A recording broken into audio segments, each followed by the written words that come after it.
Two trucks having sex. Two trucks having sex. My muscles involuntarily flex. Two trucks having sex.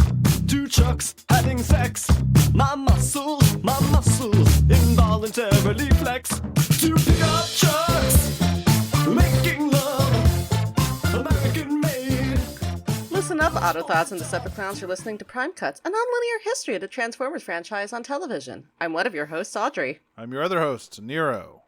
What if things went badly for everyone?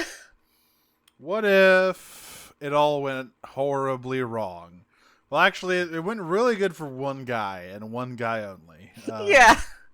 You could probably guess with the thesis of what if everything went wrong for everybody, who that one guy is. Though, debatably, it also went really bad for him, even if he thinks it's good. Yeah. We're almost at the end here. We're running up on the finale, but we're not quite there yet. We've got episodes 23 and 24 of Transformers Earthspark today. Sorry, I was just moving my chair closer to the mic. So episode 23 is Stowed Away Stowaways. Things are going bad between Ghost and Optimus. Optimus learned that there is a double super secret basement level of Ghost that they're not telling him about, and he's like, okay, well, clearly this is fucked. Clearly something has gone horribly wrong. And he finds something. Yes, he does. He finds one of like Mandroid's badges. Control devices. It doesn't actually show him finding it, does it? No, the episode opens with Bumblebee and Optimus meeting incognito at the Witwicky Donut place. Like, we didn't miss that in an earlier episode, did we? No, we didn't. Of him finding it? No. Okay. He just has it at the beginning of this episode. But he tasks Bumblebee with sneaking in because he can't get in because he's too connected to the system. But Bumblebee isn't. Can I just say that Bumblebee looks really good in this scene? Yeah. Like, I don't know, the way they animated he like, there's like a boyishness to him almost in this scene. They animate his face really cutely. I like it a lot. It made me happy. So Bumblebee takes up the challenge, despite the fact, he's still having a few issues with his arm. Not quite healed yet. Sometimes it becomes a gun. Sometimes. So it's the next morning, and everyone's playing The Floor is Lava, but not Bumblebee. He's got a serious mission. Yeah. He's like, he can't play, kids. I'm going. This is so weird. I'm going on a mission. Why would you tell them that? Yeah, don't tell them that because you know what they're gonna do. You should say, I'm going to do something very boring. I'm gonna do like some geological surveys in. Alita wants me to move some rocks. Yeah, like just say something really boring. You can't tell these kids to go on a mission because you know what they're gonna want to do. Yeah, they're gonna want to go on that damn mission. He does have like a very parenty goodbye to them, which is very funny, which is drink your cave water and everyone in bed by 10 p.m. I'm also always saying this. By the way, always saying this. Can we talk about Twitch's flagrant cheating in The Floor is Lava? Hey, as she says, she's not in lava. It's not not her fault. It was designed for people who can't fly. Who can't fly. Yeah. And Nightshade actually does provide B with a couple of things. So they give B. Yeah, what the fuck? Nightshade just turned into Q? Yes. So they give B the hologram emitter that he's been tinkering, or they've been tinkering with since the Tarantulas episode, and also the orb. Do you remember the orb, everyone? Well, the orb is back. The training orb, for those who don't remember. Smart Trainer 5008. And 8. Love that. And yeah, so they, Bumblebee says, this is not a mission for you guys to help. Don't do it. Don't follow me. And he leaves, and he's gone for about 5 seconds before Robbie says, Bet. But we should go. We should go on the mission. Well, It's again, it's a very cute moment, particularly in the wake of these last several episodes, which have really been about the siblings in general, but particularly Mo and Robbie. Mm-hmm. Where Robbie just like looks at Mo and he's like, "So we're going after him, right?" And she's like, "Duh." Yeah. Oh man. And yeah, we cut to Ghost HQ after this, and Megatron. Where Megatron is off his shit. He's still mad about Starscream. He's like, yeah. So he's like fighting with Croft. It's just the Yes. two of them, and he's fighting with Croft. And he's like, "Had I been authorized to deal with Starscream my own way, hey Megatron, what's your own way in this situation?" I've been authorized to blow his fucking head off, you wouldn't have a problem. And Croft, you know, Croft is literally like, he's not even a problem. Shut up. Croft is like, I don't care. You're the only one at this point who has a problem with Starscream. Like, yes, it sucks for us that he like escaped, but he literally hasn't done anything. Why are you like this? Yeah, and Optimus is like, all right, everyone, let's cool it. Hey, by the way, there is like a moment where Optimus is like, gives Megatron a look, which I think Yes. based on the last episode is also, it's like, you are literally the only person who has an issue with Yeah, it's Starscream, like- which is so funny it's because he offered Starscream safe harbor. he seemed to like kind of calm down a little bit, but now that he's slept on it, and he woke up and he was mad again. Which really does prove Starscream's point that nowhere with Megatron would be safe. He's just too fucking mad at him. God damn. But yeah, Optimus is like, anyway, Croft, hey, I was wondering, can I see those secret areas of the base you're not letting me into? And Croft says, no, you can't. And Optimus is like, oh, why not? Are we not partners? And she's like, no, I don't know what gave you that idea. You are my Fuck off. employee. Yeah, I'm your boss. Now leave. It's like, okay. And Optimus is like, cool, awesome. he's thinking like, these past 15 years may not have been the wisest spent. He's holding himself back so fiercely. Yes. You can like, he's like vain kidding. He is. He just like, Croft said, it's like, I don't, literally she says something along the lines of like, we're not partners. I am your superior and I have an organization to run. So this conversation is over. And Optimus goes, I see. And Megatron's like, what the fuck, dude? Megatron's starting to give him a look. Yeah. So we see Bumblebee sneaking around, getting into Ghost HQ through a back entrance near the Wiki Ranger station, behind a huge boulder. And so we see that the Malto kids have split into teams here. So I think it's Robbie, Thrash, and Nightshade are the field team here. And Twitch. And then everyone else is back at the dugout doing mission control. Yeah, Jawbreaker, I'm gonna be real, Jawbreaker does not do much in this part of the show. He headbutts some guys later. He's got some good moments next episode, but he's there for emotional support. This episode he doesn't really involve, like, the home team really is like leadership support by Mo, and then hashtag to hack into literally everything. God, she's so cool. What the fuck? She's so amazing. And so they sneak into Ghost through the secret elevator we saw like way back at the beginning of the season.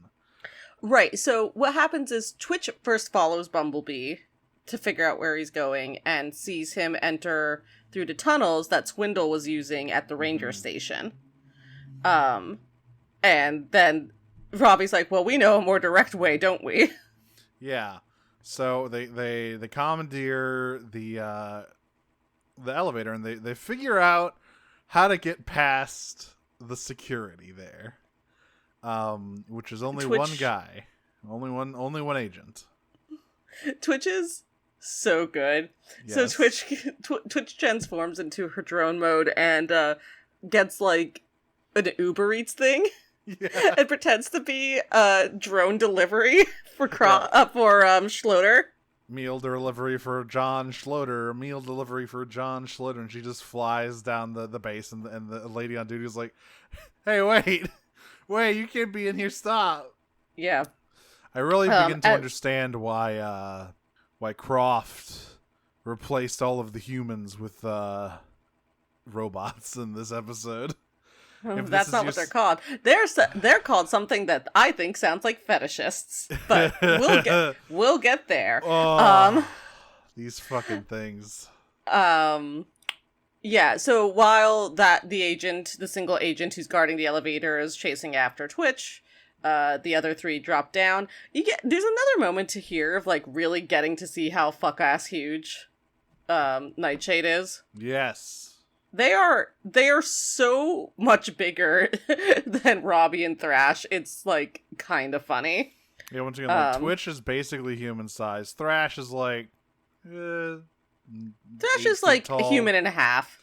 Yeah, like Thrash could be in the NBA and like he would be on the higher end of tallness, but like not the tallest guy. Nightshade is 12 feet tall. At least. And so yeah, Schloeder is like, he hears about this fucking drone that's flying around, and he says, "I did not order anything." I do just want to say that Nightshade has like this really hammy moment where they like put up, so they start like all three of them start like sneaking through, and because they're fuck ass huge, they had to like crawl through the ranger station. Yes, because they were too big for it. But they have this moment where they like put their arms up in front of their face and then like put their feathers out to hide it. It's like this really cute hammy moment. I wanted them to do the Batman mask again. I miss the Batman mask so much. God, they are the night. So yeah, then we see Bumblebee encountering the classic of laser tripwire hallway, which is what he deploys the smart trainer for. And the smart trainer I love this where the smart trainer keeps going like, "Wouldn't you like to try navigating through the laser hallway? It would be great practice." And Bumblebee just goes, "No." Their parents' child. Yeah, it's like, I want you to do it because I literally can't. And the orb goes, "Okay." So it goes through the lasers, and it opens the locked door at the other end. Well, no, it doesn't. No, actually. It does not. So Bumblebee, it gets to the other side, and Bumblebee's like, "Okay, now, dismantle the lasers." And the orb looks at it one last time and goes, "Are you sure you don't want to do it? You sure?" And Bumblebee's like, "For the love of God, yes, please just deactivate them." Yeah. And the orb's like, "Fine," and then just smashes into the wall panel. Yeah, bodily. And Bumblebee walks over and is like, "Great, time to open the door." And he looks at the control panel and goes, "Fuck." Yeah, specifically he goes like, "Now I just have to find the control panel for this door." It's like, there it is. Oh, I forgot to mention. The last bit of this is that as he does that, he just like puts his hands on the hips and goes, "I should have done the lasers." Yeah. We forgot to mention the bit when Twitch is trailing Bumblebee and she gets hit by a truck. She does get hit by a truck, yes. And there's the classic joke of truck driver sees weird thing and dumps the thing he was drinking out. He's like, what the hell's in this stuff? Yeah, though, I mean, it's interesting because there are obviously places, again, like, maybe it's just because Witwiki's the middle of nowhere, but there's obvious places, like Philly. Yeah, you'd think you'd where people are where people see them and are, like, normal about it. Yeah, like, you'd think he'd know about Transformers at this point. Like, it would be kind of startling. Yeah, to see like literally run into one, but like I don't know. I mean, I feel like it'd be like the equivalent of like running into like a bear in the middle of nowhere in Pennsylvania. It's like it's not what you expect. Like I wouldn't pour my Baja Blast out being like, right, exactly. What's in this stuff? It's like, exactly. I wouldn't think it'd be like weird and scary for sure. Yeah, but like. I wouldn't think I was hallucinating because I saw a bear. Hey, if a bear or a drone showed up to your door... Oh boy, we can't do this. The answer is the walrus. Anyway... Yes. Schloeder is real mad that one, someone used his meal delivery as cover to come in, and two, the slander that he would ever order from fast food. Yeah. Nightshade has a bondage reflex. When did they get this ability? I'm sorry, what? Oh yeah, they do have like they shoot a fucking Yeah, like they panic. Like they immediately panic when Schloeder sees all of them, and their immediate panic response is to bondage him. well, maybe maybe Earthspark Tarantulas does have a little bit of old B-Source Tarantulas in them and we just didn't see it. Yeah. So like since first of all, so yeah, they shoot out I guess like a coil is probably the best way Yeah, it's like to describe this. I don't know. Yeah, it's like a weird tube. It's like a pipe. It's like yeah, it's like a pipe almost, but like bendable Yeah. that like coils around Schloeder and drops him to the ground. And since when are they able to do that? You learn something new every day. They are inventing things at a rate that I'm not sure I'm comfortable with, frankly, knowing how inventors in this series, in this franchise go. Don't let them hang out with Shockwave ever. Because Yeah. something really bad will happen. Yeah, well, we'll see how that goes, huh? Nightshade After and these Shockwave. episodes. I'm putting it down now. Nightshade and Shockwave are gonna do Dark Cybertron in season 2. I don't know how Nightshade's character gets there, but it's gonna happen. And that's a Fucking rock promise. Singular, infinite point of Cybertronian empire in the void. God, that fucking storyline is wild. Anyway, Schloeder is, he sets the alarm off, but the kids manage to convince him that, Bumblebee is here, and he's there for a good reason, and you shouldn't capture him. There's a bunch of things that happen in this sequence that I Yes. want to know. First of all, Robbie's like horrified that Nightshade did this. He's like, "Why no? Please." It's like there's no way. It's like we could have maybe convinced them that we weren't Yeah, oh yeah. bad people, but 'Cause then they you literally- bondaged. They literally bump into Schloeder and automatically just whoop. Yeah, because of your bondage reflex. Now we have to deal with this. So, lasers. like, Robbie's, like, panicking and trying to talk to Schloeder. Schloeder has managed to reach his arm over to his phone to set off the alarm. He sets off the alarm on his phone. The phone alarm is Patrick going wee-woo. Yeah, it's obviously him making a siren noise with his mouth. Right. Which sounds like Patrick from SpongeBob going, wee-woo, wee-woo. Yeah, and that summons the turrets, and Robbie tells him, "Hey, turn off the death lasers." Not cool. Yeah, and then also, like, as Robbie's convincing him, it's like, we're here to help Bumblebee, and Schloeder's like, are you fucking kidding me? He's like, "Oh my god, He's like- Bumblebee's here." It's like, I have been looking for Bumblebee for half a year, and you're telling me he's here? You're telling me he's here right now. Cool, great. What's the point of any of this? I was working on this lead for 2 years, and Bumblebee just tweeted it out. What's the point? Right. But they do manage to convince him to turn off the alarm and, like, kind of help him out here. Meanwhile, Well, the reason they're able to do that is because, like Alex, the reason he's looking for Bumblebee is because he's a huge Bumblebee fanboy. yeah, he's the other reason, like, he just wants to know why. He's like, I don't get it. We're the good guys, right? And everyone, kind of goes, well. Well, he's like, I know, Bumblebee's the most heroist hero of them all. I know he would never do anything bad. That's why I want to track him down to get him to join us. I know we could do so much good together. So he's like, so they're like, okay, so like we can unpack all that later, but can you help us help him right now? And he's like, yes. Meanwhile, Croft is about to go investigate the alarm, and Optimus, knowing exactly what's going on, pretty much, at least knowing that Bumblebee's in the building, goes, "Oh, it's just Teletran. Teletran's one's getting old and glitchy. It's fine." And when Schloeder turns off the alarm, Croft just looks at him and goes, "Yeah, all right, sure," because obviously she knows that someone turned it off manually, and it wasn't a glitch. Yeah, Teletrans seems to be working fine. As she leaves, Megatron turns to Optimus and goes, "Okay, seriously, what the hell's going on?" Yeah, it's like, bro, you need to tell me what's up. Optimus, does Optimus explain then? No, I think he explains off screen.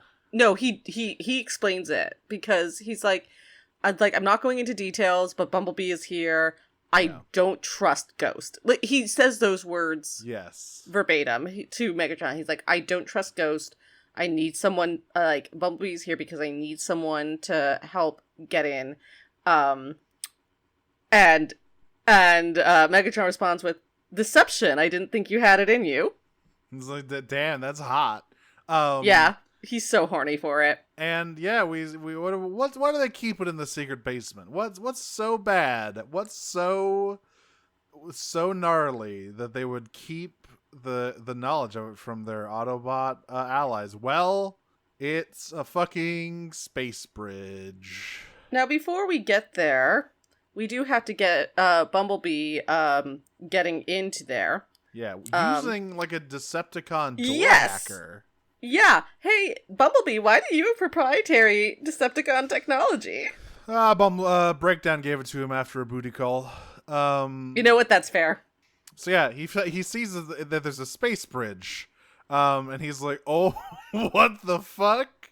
That's probably bad." And Croft says, "Yeah, it is." And she's accompanied by just a single ghost agent. How bad could a single ghost agent be? How bad he be? And then the ghost agent leaps 25 feet in the air and punches Bumblebee in the face. Yeah. It is a really tough fight. Yeah. And at one point, Bumblebee goes to punch this guy, and his punch is met head on, and Bumblebee goes, "What are you?" At some point, this guy's helmet gets knocked off, and we see what he is, because underneath the helmet is not a human head. It's Beaker from the Muppets. Yeah, it's evil Beaker. It's obviously sort of an arachnomech type of guy, but with just very thin. And Cross these are called Ghoids. These are my Ghoids. I'm Ghoiding. Bad fucking mouthfeel on Ghoids. Ooh. Oh, yeah, no. Sorry, I'm simping. I'm gooning. I'm Ghoiding. I'm all of it. Croft says, "Welcome to my Ghoidcave, Bumblebee." Here's my Ghoid suit. Mandroids. I hate this. Mandroids Ghoid technology. Ooh, Mandroids all Ghoided up. It's just an atrocious word. It's fucking nasty. My mouth is doing things right now that I didn't think it could do. In terms of how small it is making itself. So, Croft says, "All right, boys, get Ghoiding." My favorite part is when the Ghoids Ghoided all over Bumblebee. When they Ghoid it all over.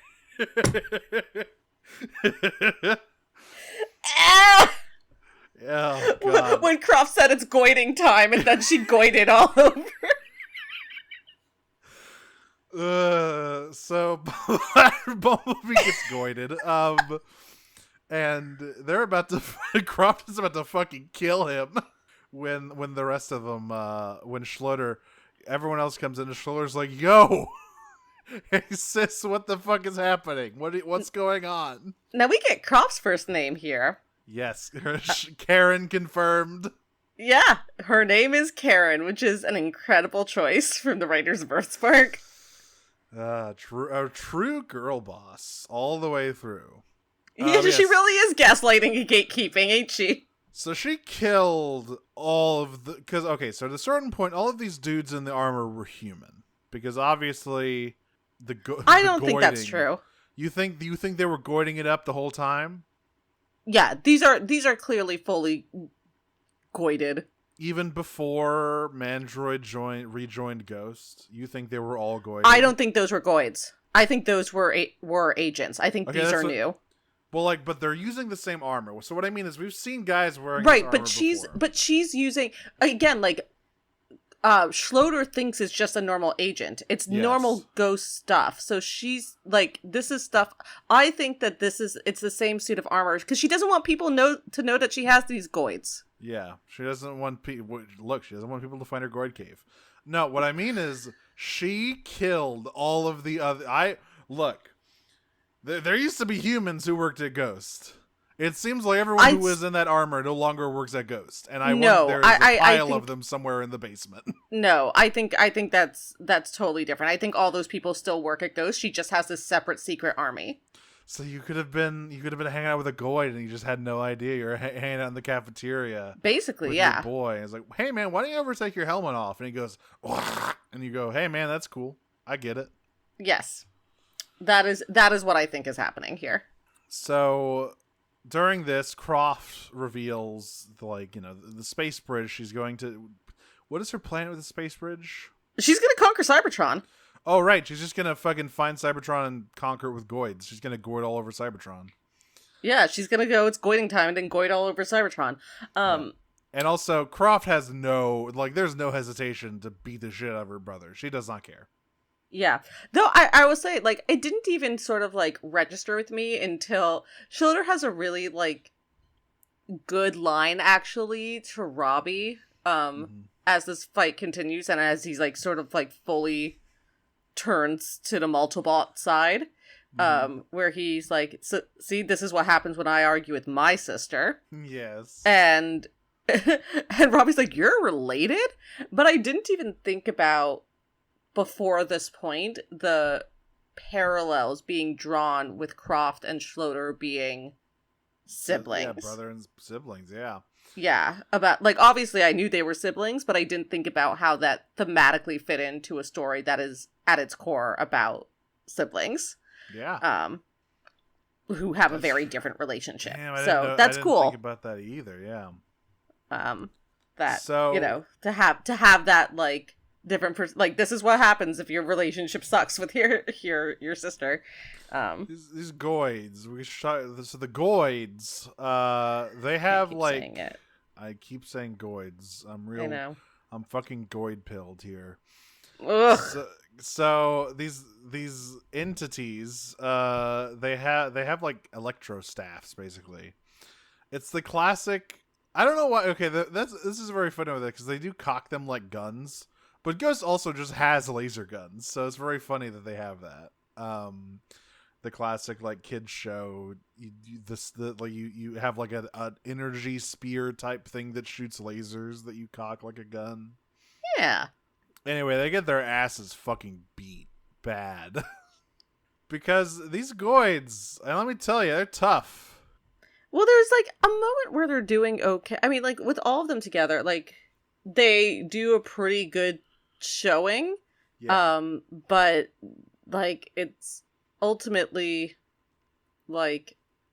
non-sapient robots that can just keep getting up no matter what. Yeah, they just don't go down. Yeah. They just, they keep getting up again and again. And eventually Schroeder and B get overwhelmed. And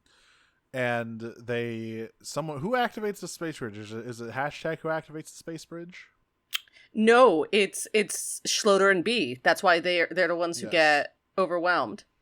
Yeah, so they activate the space Schroeder bridge. Specifically is listen, it's not ready to go to space, but I can get you outside the base.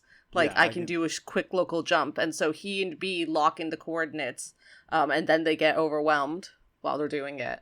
Yeah, they get captured by Ghost, and the Maltos get flung into a field somewhere. And, it seems like they're fine. And then they look up, and who's in the field with them? Oh, it's a mind-controlled Shockwave. Daddy Big Tits is back in town. He's back. There's also a very funny bit where when Schroeder and Bumblebee first meet each other, Schroeder does the thing, Bumblebee, you really are here. And Bumblebee just goes, oh, great. This fucking guy. Yeah. And that's the end of the Stowaways. And it's time we go right into the Battle of Witwicky. All of these are basically the finale of Earthspark is basically a 4-parter because the last episodes are a two-parter, but they're all connected. Yeah, this episode absolutely ends on a cliffhanger, and should be immediately followed by the last two episodes. So, very clearly. Mandroid walks up in the aftermath of the Ghoiding, and says, "Wow, what a fucking mess." Anyway, I have a new torture device for you, Agent Croft. It's a button that makes anyone with a ghost badge fall over. Yeah, basically become completely helpless. And this is where we get into a lot of the worst people making a good point, heartbreaking. Yeah. Stuff in this episode. So she's like, cool, I'm gonna double cross you, and then tries to put one of the badges on Meridian, and he turns around and goes, cool, I'm triple crossing you, surprise. And he just holds her up by the arm, and there's a cracking noise you hear. Yeah. He's really squeezing. There's he's holding her in Hardtop's huge giant robot arm. Mm-hmm. And life comes at you fast, Karen. Yeah, as it turns out, you thought you had Mandroid on the leash. You thought he was working for you. But Mandroid, he's got his own shit going on. He doesn't really give a fuck about whatever it is you're doing. Only insofar as that it gets him resources to do what he wants to do. And he basically tells her, you should be focusing on the Malto offspring. I'm going to go through this space bridge and do something. Bye. And she goes, the Malto offspring? And he's like, what are you, stupid? Are you fucking dumb? Yeah, she's like dot Malto? And he's like, all right, I'm going to leave now. Bye. Yeah, he literally just goes I gotta go. I don't got the time to explain to you. Yeah, it's so funny that she hasn't put it together yet.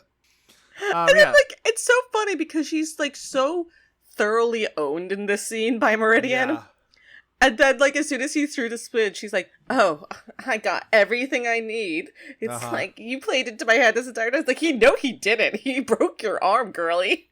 Yeah. Oh, by the way, she's in, instead of the turtleneck, she's in, her fucking armor now. She looks pretty cool. She do look good. Sort of a evil Commander Shepard look. But she's really, you know what? She's really serving Princess Elsa.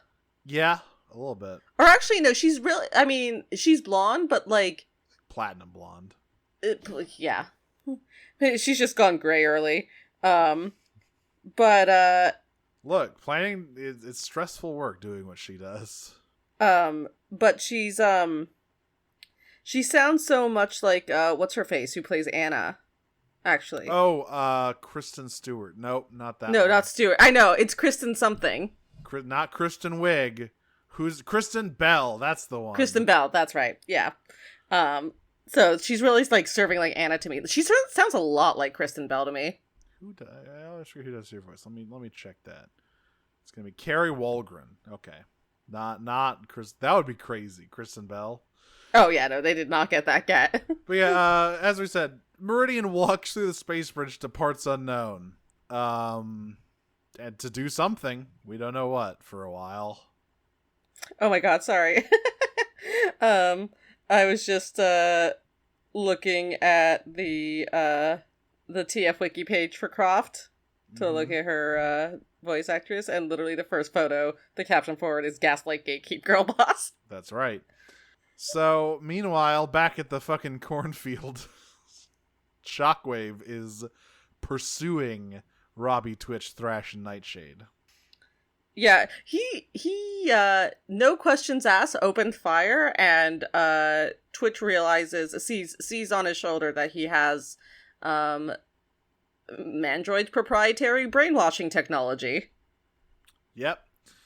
So they start kiting him. They're running away. They're kiting him through the cornfield. At this point, their communications have been down, so the home team has no idea what's going on. They've been down since the battle back at the base in the last episode, so they don't know what's happening. Yeah. Or I think it's been done since they went to the space bridge. That's what it is. So But it doesn't take them long to figure out where they are because Shockwave chases them into Witwicky. Now, see, I feel like they could have ran any way that wasn't Witwicky. Run Personally. left. You just don't run towards the town. Yeah. It was a big open field. I think they could have done it. But unfortunately, they lead him right into the heart of downtown. So the hashtag Mo and Jawbreaker head out to help them. Meanwhile, we have a fucking undercover ghost agent out here who is pretty pissed at Thrash. He calls him a Decepticon. He's like, "Look, I'm not a Decepticon."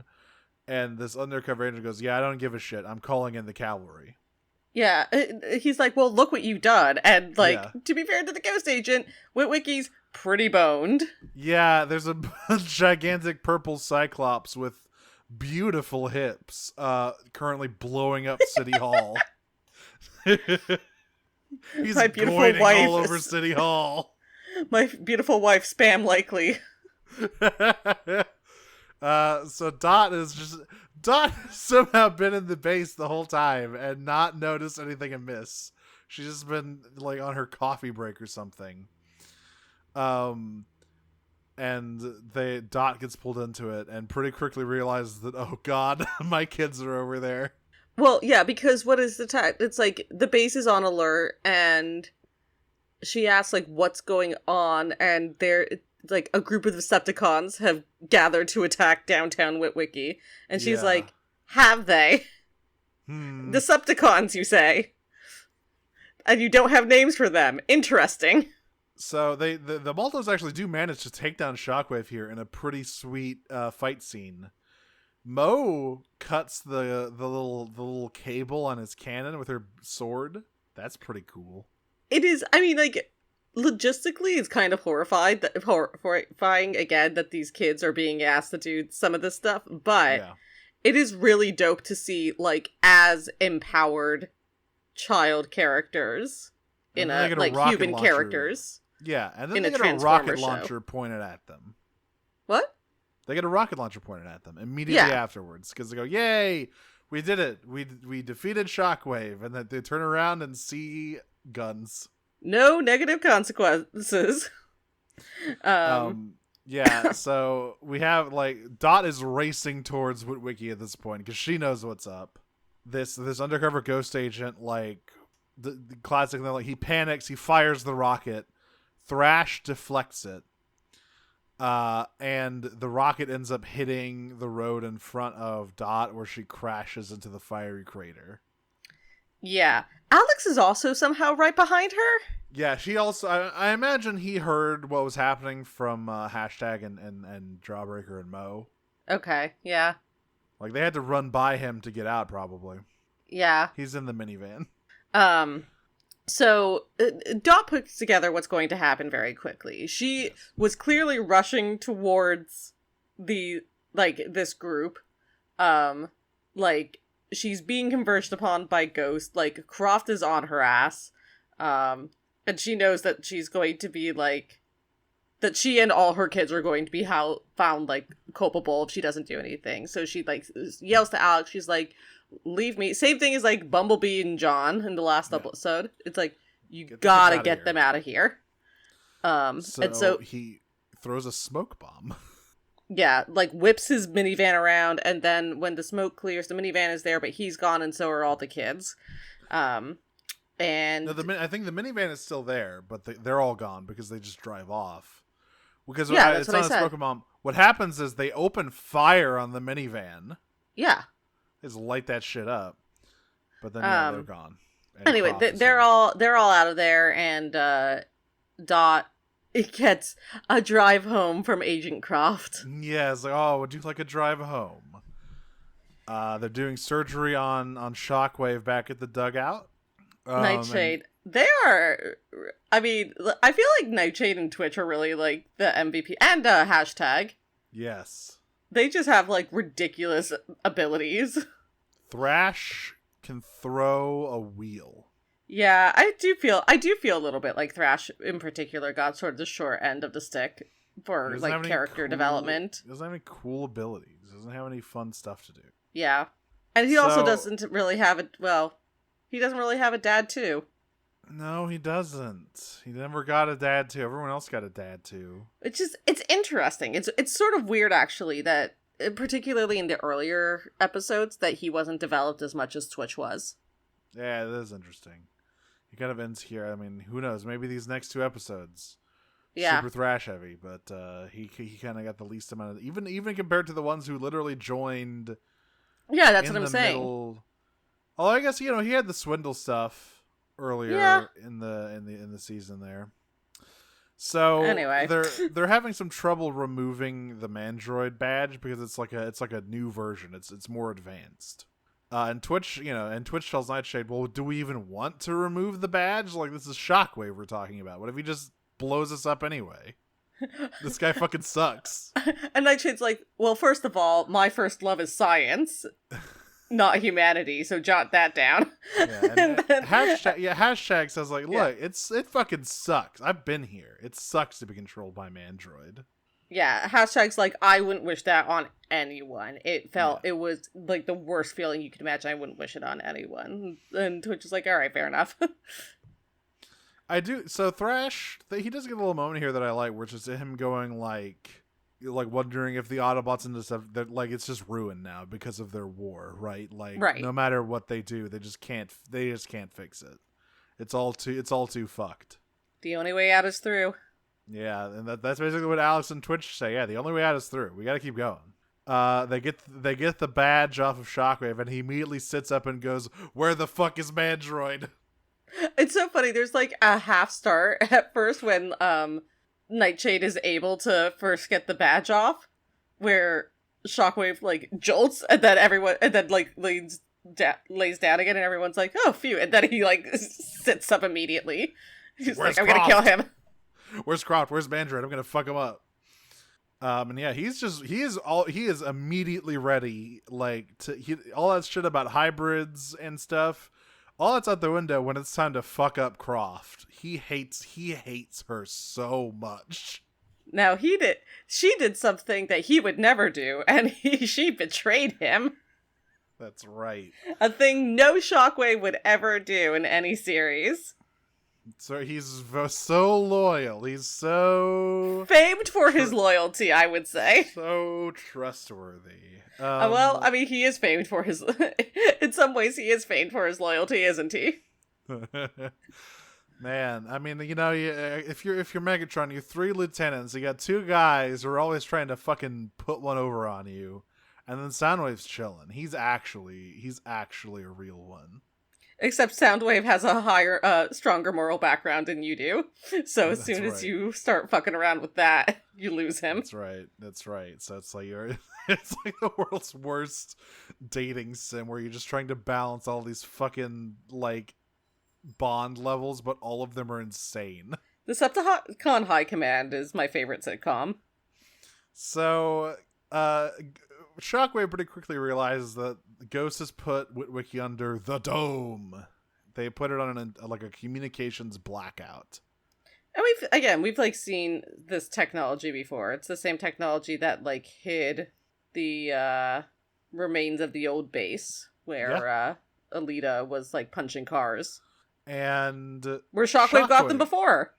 Yes, yeah, and Shockwave immediately thinks of a way around the blackout. He turns to Hashtag and goes, "Hey, you're good at hacking, right? You're like an epic hacker. You think you can use this old ass like subwave frequency that we used to use during the war to call for help?" And she goes, "Yeah, I can do that." And she's like, "I'll try," and then immediately does it. And Nightshade comes over and is like, "Oh, science! Oh boy, I love science, do not, Mr. Shockwave. There's so much you can teach me. Stop it." No, it's just separate them. Keep them separated. Do not let them enter a conversation. Bad things will happen. Don't even think about it. So, meanwhile, Dot rolls up with Ghost and Dot, and Alex says, "All right, this is a mission for Dad. I gotta go run interference. You kids stay down here." So he goes up. This is when we have some great, like, oh, I just got a ride home from Agent Croft. Isn't that nice? Yeah, and like, I mean, there's still like Alex and Dot are talking in very coded language, where Yes. like, because Croft is like, oh, before I go, I'd love to meet your kids. Like, very pointedly. Like, she's not being subtle either. It's a really interesting scene because it's so clear that all three of these characters know everything that they're trying to insinuate about one another. They all have guns pointed at each other clandestinely, but they all know it. So it's not as though, like, anyone's trying to even get information from each other at this point. Like, they all know. They're all on the same page about what is happening here. But, you know, Croft's like, I would love to meet your kids. And Alex is like, well, Robbie and Mo are at a friend's house. Wink, wink to Dot. They're safe, but someone has to go drive them home. Yeah, pick them up. Yeah, pick them up. And Croft says, oh, that's fine. I was hoping to meet your other children, though. And she's like, but you have more than 2 children, don't you? And Dot's like, purses her lips so hard they crack. Yeah. And Alex steps out to go pick the kids, quote unquote, pick the kids up. And guess what's out there? Oops, all Ghoids. Oh, the Ghoid's gonna steal your pizza. Avoid the Ghoid. Avoid the Ghoid. So everyone's in the dugout looking at all this. Word. The farm is surrounded by Ghoids. And we get into like a big old action sequence to end here. This is a very long and cool action sequence. The cavalry shows up. Yeah, because everybody's here. Friendship ended with Ghost. Yeah. Now protecting Cybertronians is my new best friend. Yep. Literally everyone arrived. All of the Autobots are here. I wish Tarantulas and a couple of the other Decepticons showed up, but you know. They gotta chill out. That was the only one that I was really sad wasn't there, was Tarantulas. Particularly since they used the Decepticon frequency. I think it would have been really nice for him to be there. And it would have made sense for him to be there. So, as everyone rolls up to start the fight, Dot and Croft also start fighting. They get Croft into starts shooting. Yes, Croft pulls her fucking twin, like, SMGs out and starts trying to fucking kill Dot. She's not playing. Like, she is shooting up the Maltos living room and trying to kill Dot for real without any reservation. This is a cool fucking fight because very quickly Croft gets disarmed and then they're using like the stuff around the house. They're fucking swinging frying pans at each other. They're kicking each other into paintings and shit. It's cool. Presidential alert. The girls are fighting. Yeah, the Ghoids are getting fucking obliterated because, like, you know, it's all the Terrans, it's Mo and Robbie, it's all the Autobots. Ghost is not having a good time. I do want to say, like, before they, like, engage in fighting, I think it's, like, Optimus who turns to Megatron and was like, we may have to, do things your way or this time or whatever. And Megatron's like, yes, violence! Pulls out the fusion cannon and just starts blasting. I love violence! Yeah! So... yeah, I mean, I'm not going to go down all of the list of all of the cool things that happen in the fight, because that's just bad podcasting.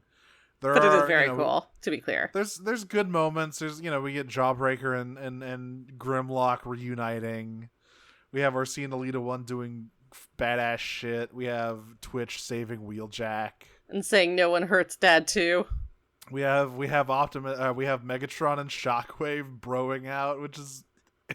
Again, fascinating that he, like, offers sanctuary to Starscream last episode, decided apparently that was the wrong decision by this one, and that is, like, totally chill with the guy who actually actively tried to kill him.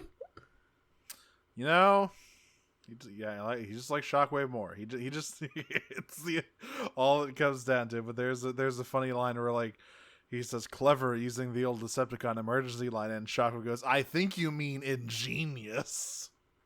They suck. I love them. They suck. Just the worst. Just want fucking RC to go, get a room. Fuck you. She doesn't say anything, which is very sad. I need her to have more lines. I love her voice so much. Block this She does overhead. do cool kung fu though. Absolutely. There's a fucking bit where Croft calls in an evac. She's like, "All right, get me out of here," and brings a truck over and just blows it up with his axe. Yeah. And tells her to stand down. And she says, but call an ambulance. Ha ha. Have you considered? Call an ambulance. But not for me. And she pulls out that thing that Mandroid gave her at the beginning of the episode and presses it. Now, I don't know if she expected it to do this. Yeah. So one fun little thing that Meridian neglected to mention when he gave her again, life comes at you fast. She goes through a lot of emotions. Yeah, in this moment. Is that when you activate this, it requires being fed by the user's energon. So now this device has melded with her as all of the technology that Meridian has developed has melded with him. And she's jacked in. She's Ghoided in. She's got fucking energon poisoning now. But because remember, all of the Autobots are forced to wear ghost badges to operate with Ghost. So all of them are taken out at once, with the exception of Shockwave, who instead gets lassoed by Ghoids. Yeah. It's kind of hot. Well. I mean, listen, they love their bondage in this show. They do. It's coming up more and more. So yeah, they have taken out all of the Autobots. They have taken out Shockwave, and Dot is there trying. Dot's like, "Please, Croft, don't do this," and she says, "No, I'm going to rid this world of fucking the Cybertronian threat once and for all." This is also the point where she is explicit about what her plans are, because she just like looks at like I think mostly Shockwave. Yes. In disgust, and she's like, "You Cybertronians, all you do is destroy each other. It'll be a miracle if there's anything left of Cybertron to conquer." Yeah. Which is like, whoa, okay, girl, like that is shockingly mask off. And then the clouds. There's clouds in the sky, and they start swirling and being purple. And so it's just New York this week. A portal opens up, and something comes out of it. And then, how do I look, honey? Bad. Yeah. So Mandroid, wherever he went, he got some upgrades because he got some grades. Whether they are up or not remains to be seen, I would say. Yeah, he's big now. He's like a big robot guy, but he's also got a lot of flesh. He looks like a lobster. He is a big lobster robot. So we're going to have to deal with that next time. I'm sure that'll be fine. Looks like shit. I need to see more of it. We didn't really get a good look at it in this episode. There are definitely extra, like, insectoid arms. Yeah, he's got weird arms. He's got, like, 4 arms now. I don't like looking at this guy. Yeah, I gotta see more. I need to see him do stuff. But yeah, that's the Battle of Witwiki. It didn't go very well for our heroes. They lost the battle. The Ghoids Ghoided all over. I need to, like, never say that word again. Well, bad news about who's going to be in the rest of these episodes. It's really. It's Ghoid Town all the way down. And also, I believe, the questions, which, shall we get to them?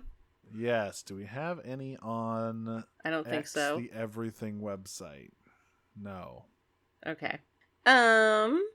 Nero from Disney Minus Veer asks, which character would get super into the old zombie survival flash game series, The Last Stand, and who would be the one trying to get them to stop playing that to come play Helldivers 2 with them? I think Thrash would get way into The Last Stand. I don't know why. I just feel like that's true.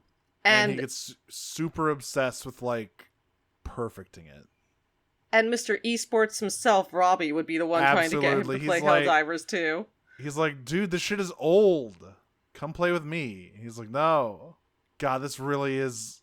I'm watching this clip that Vera posted over. This is so old school Flash game. God damn. Oh my god. Look at it. Incredible stuff. Newgrounds.com.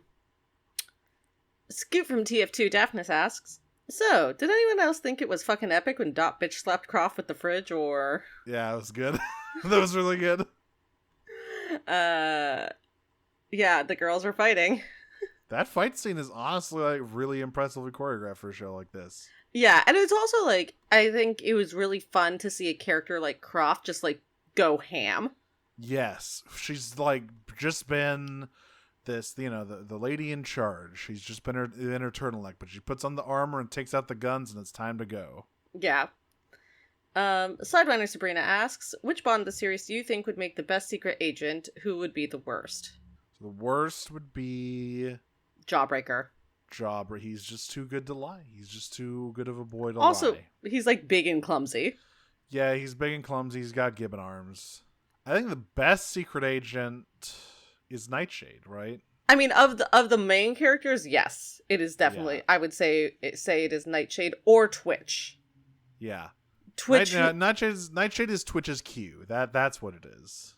But yeah, they're Nightshade, like a Q that can mix it up too. They're a Q that can get dirty. Listen, they obviously have like the vigilante thing down, and they've been shown that they can be like very quiet or whatever. They are very large though. Yeah, that would be a problem. Like, Twitch is smaller, and also like specifically a surveillance vehicle. Yeah. Like, she's really designed for that kind of thing. So it'd probably be like the combination of two of them. If we're talking about anyone in the series, I think it actually... question from Sabrina. Well, no, in this... Not TF Media. I'm talking about like outside of the Multibots within Earthspark. Oh, anyone in Earthspark. Yeah. If we're talking about any bot in Earthspark, then I'd probably actually give it to Tarantulas. Yeah. He's got the hologram stuff. He's sneaky. Yeah, smart. He's been living undercover for years, so yeah. And then yes, the next question from Sabrina is: who do you think is the best sleuth/agent throughout all of the TF media discussed throughout the podcast? Okay, so limiting this to just the shows we've covered. I mean, it's basically everything at this point. I think, unless we're not counting seasons that we haven't covered. Yeah, I think we got to stick to the stuff covered on the podcast. Okay. I think it's probably Prowl, like animated Prowl, right? I was actually going to give it to Sideways. Oh, I forgot about Sideways. Yes. Agent of Chaos. Yeah. Under no circumstances do you have to give it to Sideways, but I do think, like, that is his whole shtick. He's damn good at what he does. Being a double agent. Betray people. Yeah. Lead them into making poor decisions. Eat hot chip and lie. Yeah.